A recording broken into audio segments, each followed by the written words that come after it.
"Samantha, you hate me, don't you?" In a drunken moment, I found myself asking this tough question to Samantha, a beautiful department head known for disliking men. I'm embarrassed to be seen that way. Then, she began to reveal a surprising reason for her coldness towards men. "My name is John. I'm 38. I worked in New York after graduating from college, but exhausted by a grueling job, I quit and returned to my hometown. I was drifting for a while, but then my middle school classmate, Mike, invited me to his company saying, 'Come work with us.' I was skeptical, thinking it might be a shady business, but it turned out to be a reliable company, loved by local businesses and corporations, making lighting fixtures for 50 years. At the interview, Mr. Smith, the president, greeted me in work clothes. He was all smiles, a genuinely nice guy. Surprisingly, they served coffee and jelly during the interview, which was informal but ended with a formal "We'll contact you in about a week with the results." So, when they called and asked, "When can you start?" I could hardly believe it and was really happy. This is how I got assigned to sales, and within a month, I felt at home in the company. Most of the employees were locals. Talking with colleagues about family and personal lives, we'd realize connections like my sister might have worked with you at the same part-time job in high school, or I used to live near your house. Has that barbershop closed down? It was a homey place, perfect for me. However, Samantha wasn't a local. She was quite tall, about 5'9". Her striking beauty made her seem unapproachable. She was so competent that she became a department head at 35. Apparently, she had worked at a major company in New York. But her demeanor was extremely aloof. When I submitted work she had requested, she would barely thank me without making eye contact. Yet, she would look at female employees, smile, and say warmly, "Thanks, Olivia, that was quick and really helpful." She might be called a cool beauty, but her attitude towards men and women was starkly different. Her overly formal attitude left me feeling dry. "Samantha hates men," Mike said, drinking his whiskey at a bar. "So she really doesn't like them. Did something happen?" "Well, being that tall, even if she's pretty, she's out of the ordinary." Mike frowned. "True, she's taller than most men, but I think she's attractive." When I expressed this, Mike, looking up at my height, said enviously, "That's because you're taller than Samantha. Hey, you should date her." Indeed, I'm 6 feet tall, taller than Samantha. But regardless, I've always liked tall women. My family is tall, and growing up, I always thought my 5'8" mother was cool. I find tall women attractive. But even if I like her, she might not feel the same about me. I can't just date her. I think Samantha particularly dislikes me. It happened a week ago. I went on a day trip to San Antonio, so I bought some cookies as souvenirs. "I'll leave Samantha's share here," I said, trying to put them on the corner of her desk. Then, she coldly rejected them, saying, "I don't need them." Honestly, I was quite shocked. I made up reasons like she might not like sweets or she's on a diet, just to convince myself. "Indeed, she does seem particularly cold to you. Maybe it's that thing where you're mean to someone you like." Mike made a teasing comment, making me almost spit out my drink as I exclaimed, "What are you talking about? It's only you who's taller than Samantha. Maybe she's cold because she sees you as a man." That's impossible. There's no way that could be true. Sure, I'm tall, but I'm not good looking, and lately, I've started to develop a belly.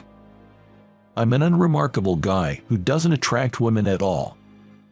I thought there's no way Samantha sees me as a man. I had a bit too much to drink yesterday, but I made it to work the next day and focused on my job. Around 3 p.m., having finished my tasks, I was about to catch up on some paperwork when something happened. "Samantha, I'm so sorry. I made a mistake with the order, and they said they need it delivered today." The female employee, nearly in tears, was Amy. She's just 23 but already has a 1-year-old child. Then, we have no choice but to deliver it directly. Is the product in our warehouse? Amy replied apologetically. Yes, it's confirmed, but the delivery location is out of state, a 2-hour drive, and I have to pick up my child, so it's tough for me. Samantha sighed. Then I'll go. Oh, but I have documents that I must finish by tonight. The usually cool Samantha seemed unusually troubled. I stood up and approached Amy. I'll go. I'm free right now. Really? Amy looked at me with eyes full of gratitude. Really? That would be a huge help, Samantha said in a soft voice. So, I loaded the products into the car at a warehouse 30 minutes away and set off for the 2-hour drive to the client.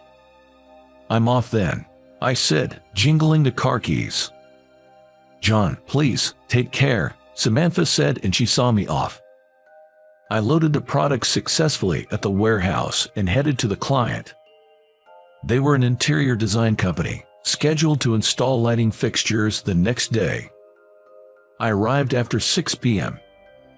Expecting a grumpy old man to scold me for the order mistake, I was surprised to meet a young and pretty woman in charge.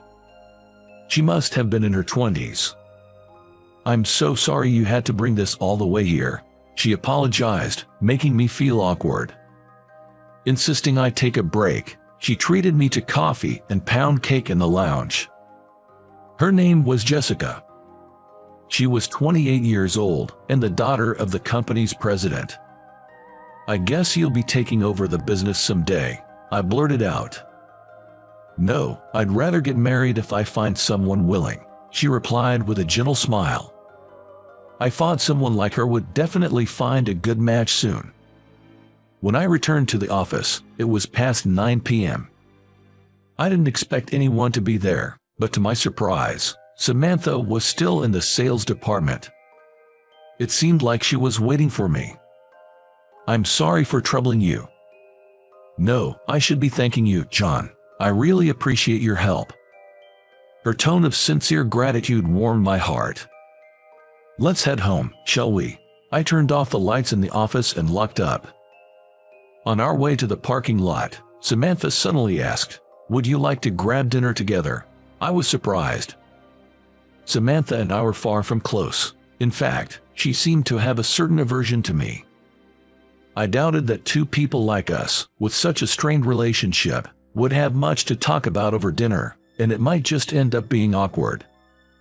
As I hesitated, she said, "Sorry, you can say no if you don't want to." Thinking that declining might hurt her feelings, I cheerfully said, "Let's go. I'm actually really hungry."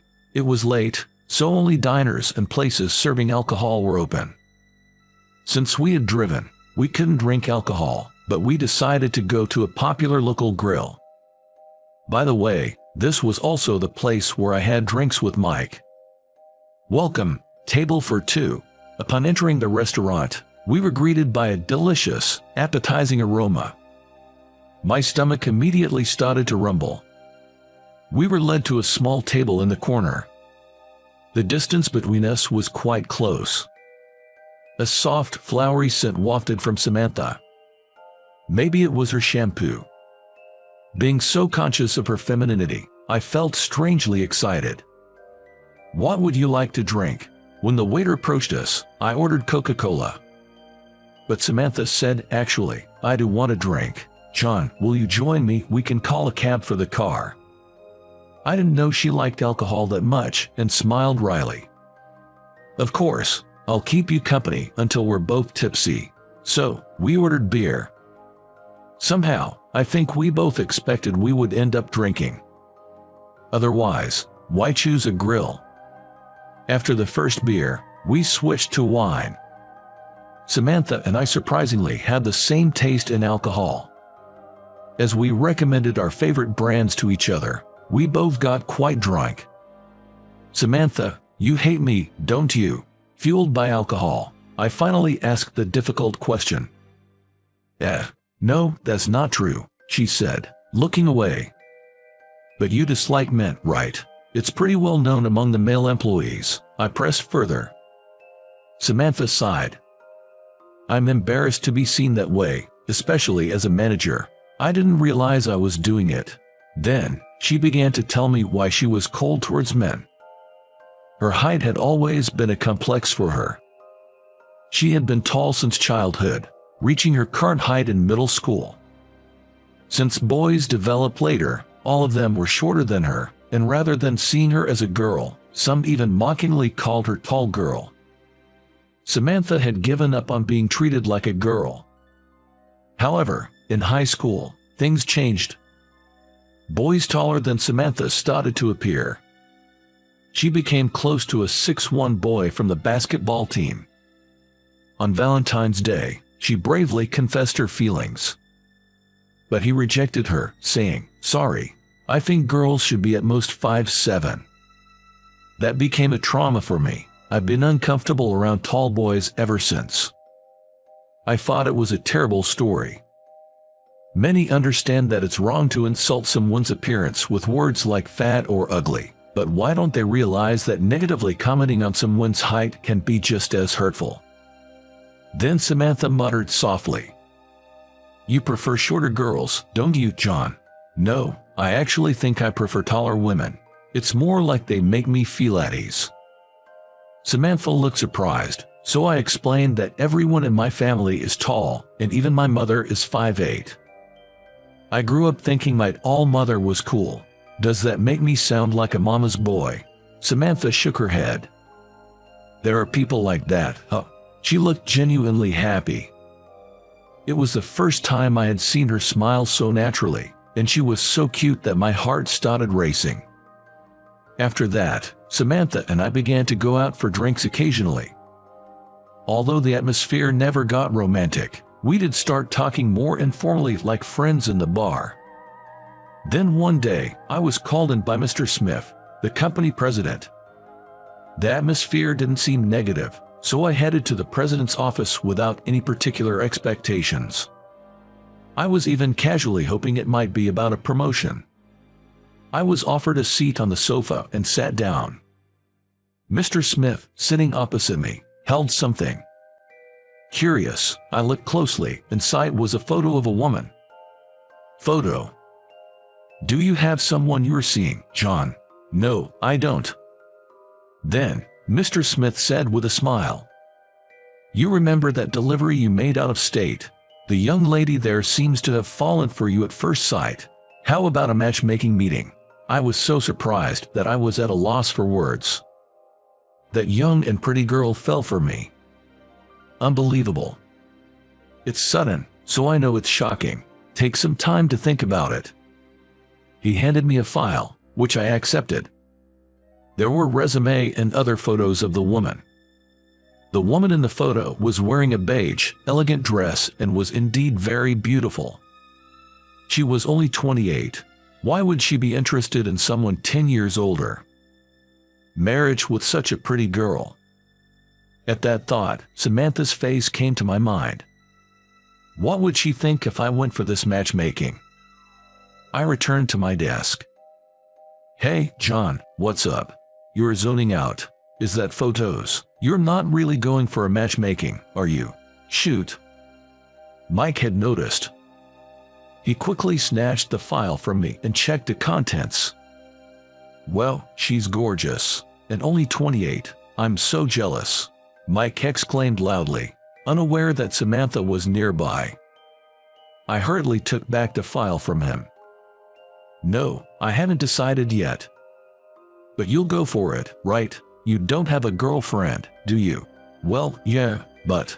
At that moment, Samantha quietly stood up and walked out. Concerned, I quickly followed her.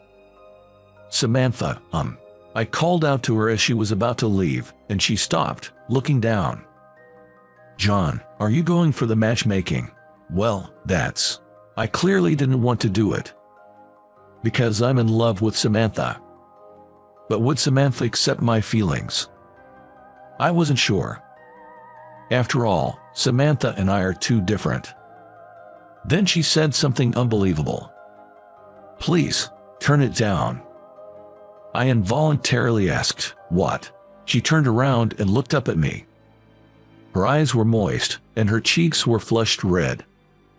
Please turn down the matchmaking. I like you, John. No way. Samantha likes me. Samantha, beautiful, smart, with an outstanding figure, likes someone like me. Is that really, truly true? When I asked her seriously, Samantha nodded affirmatively. My heart felt warm with excitement. It was my first time experiencing mutual feelings with a woman, and I felt an overwhelming joy. I like you too, Samantha. Will you be my girlfriend? I took Samantha's hand, and with tears in her voice, she nodded, yes. Yay. Congratulations, Samantha. John, you actually won Samantha's heart. That's amazing. To my surprise, the sales team started appearing in the corridor. You guys were watching. I was so flustered remembering my own words. Samantha, too, crouched down, saying, I'm so embarrassed, I wish I could disappear. Keep it down, everyone. Let's get back to work. I tried to calm the commotion. But the women surrounded Samantha, excitedly chatting. Don't quit your job even if you get married. John, you owe us a treat now. Mike playfully hit me. Get back to work, all of you. What's all this fuss about? Mr. Smith, the president, even showed up. Shoot, just after the matchmaking proposal, and now I've decided to date Samantha. This is awkward. As I panicked, Mike reported to Mr. Smith. Samantha and John are starting a serious relationship with marriage in mind. Let's celebrate as a company. No, we're not talking about marriage yet. Is that so? Mr. Smith asked seriously. Oh no, is he angry? I stepped forward and bowed deeply to Mr. Smith. I'm sorry, it just happened now. I want to seriously date Samantha, so I must decline the earlier proposal. I braced myself for scolding, but Mr. Smith laughed heartily. I always thought you two would be a good match. I never expected it to actually happen. Maybe I became a Cupid of love. He easily blessed us, leaving me relieved. I'll handle the other party, don't worry. Congratulations, he said, placing a hand on my shoulder. Thank you, I nodded firmly. When I told my parents about my first ever girlfriend, they were overjoyed and insisted on meeting her. Reluctantly, I invited Samantha to my parents' house. Wow, your mother is so beautiful. Samantha seemed mesmerized by my mother. I'm not bragging, but my mom is beautiful. I don't look like her at all. Samantha, you played basketball, right? I played until high school too. Really? But I quit in my freshman year. I injured my knee ligament, and even though it healed, I was scared of hurting it again. I understand. I hurt my knee too. They instantly hit it off with a common topic. Did your dad play sports too? Yes, he was in the same basketball team in middle school and confessed to me back then. My mom started reminiscing. Oh boy, spare me, I thought, but Samantha played along, saying, wow, making a childhood love workout all the way to marriage is amazing. By the way, did John play any sports? The conversation turned to me, making me gulp. Haha.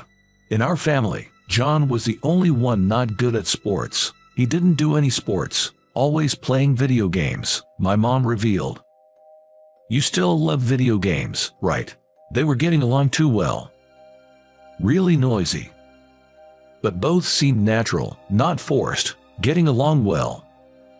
Your blouse is lovely. Where did you buy it? Samantha shifted to fashion talk. Both being well above average height, they shared the common struggle of finding clothes. Seeing them get along so well, I felt relieved. Today is our date. I'm meeting Samantha in front of the cinema. From a distance, I saw her approaching. But she seemed different. Almost everyone she passed turned to look at her. The reason was her footwear. Samantha was wearing high-heeled sandals.